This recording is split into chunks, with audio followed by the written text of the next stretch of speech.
Olá, querido irmão e irmã, como é bom estarmos juntos novamente, que a paz do nosso Senhor e Salvador Jesus esteja com você. Eu quero ler o Salmo 146, Aleluia, louva minha alma ao Senhor, louvarei ao Senhor durante a minha vida, cantarei louvores ao meu Deus enquanto eu viver.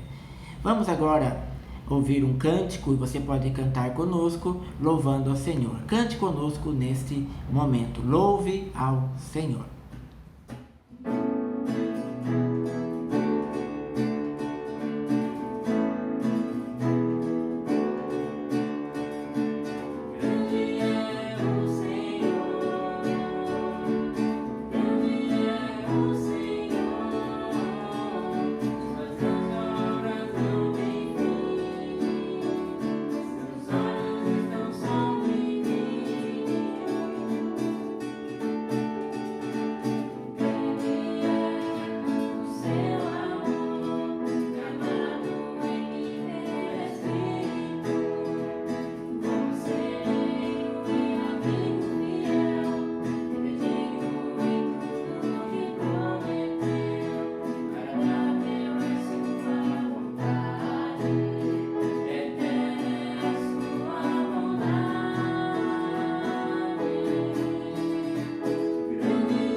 Nesta ocasião queremos ler 2 Coríntios, capítulo 4, versículos 7 a 10. Temos, porém, este tesouro em vasos de barro, para que a excelência do poder seja de Deus e não de nós. Em tudo somos atribulados, porém não angustiados, perplexos, porém não desanimados, perseguidos, porém não desamparados, abatidos, porém não destruídos, levando sempre no corpo o morrer de Jesus, para que também a sua vida se manifeste em nosso corpo. O texto diz a respeito de tesouros em vaso de barro. Por que o apóstolo Paulo assim deixou essa comparação, essa analogia?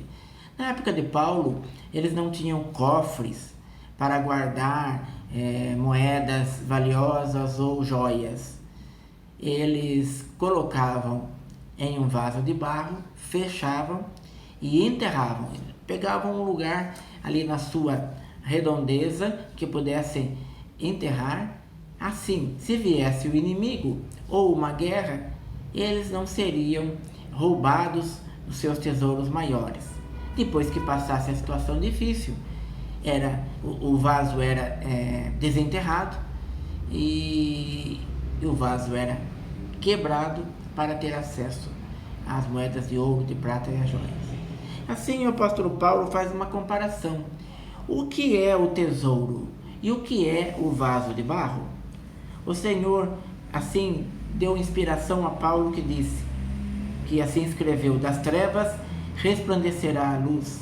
Ele mesmo brilhou em nossos corações para a iluminação do conhecimento da glória de Deus na face de Cristo. Está em 2 Coríntios 4, versículo 6. O tesouro é o conhecimento da salvação.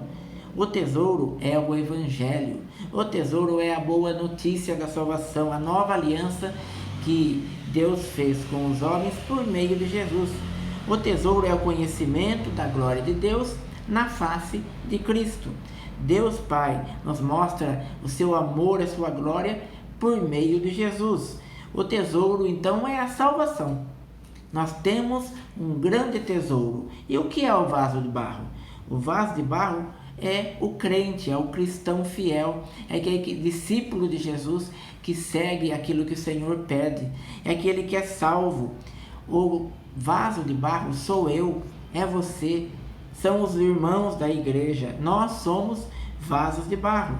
Lembramos, aquele vaso não era de ouro, de porcelana fina, mas um vaso rústico. Isso quer dizer que nós somos imperfeitos, limitados.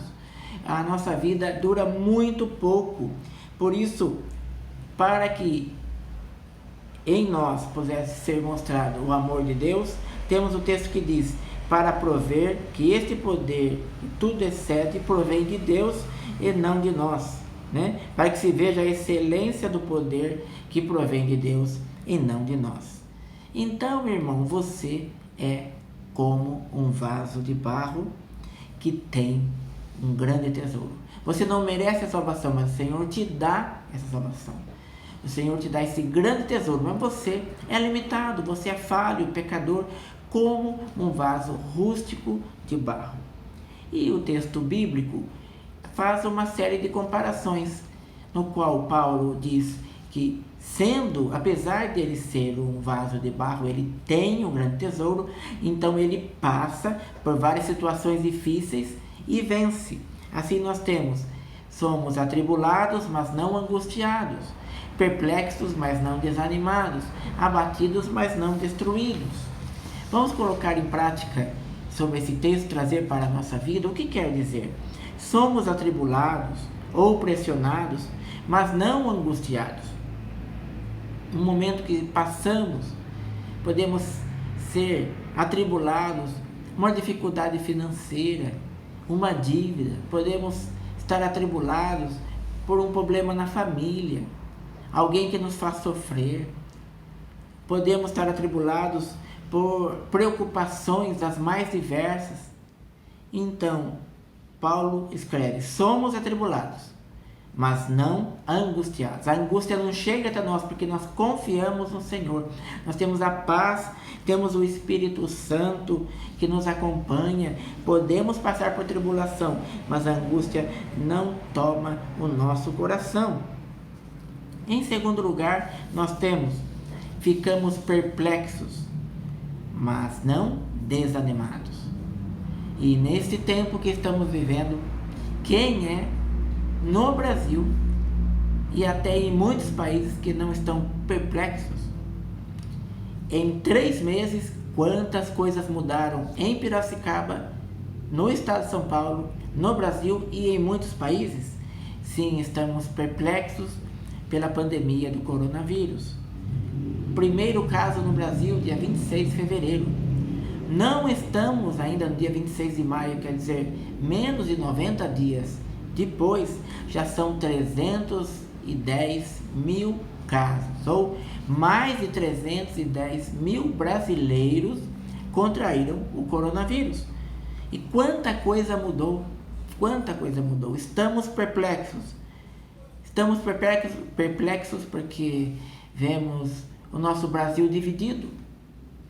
Uns são a favor do presidente e outros contra. Uns são a favor do governador e outros contra. Não há união de esforços para combater esse vírus. Estamos perplexos também pelos efeitos econômicos. Quantas lojas, empresas fechando, mandando funcionários embora, demitindo, o desemprego aumentando.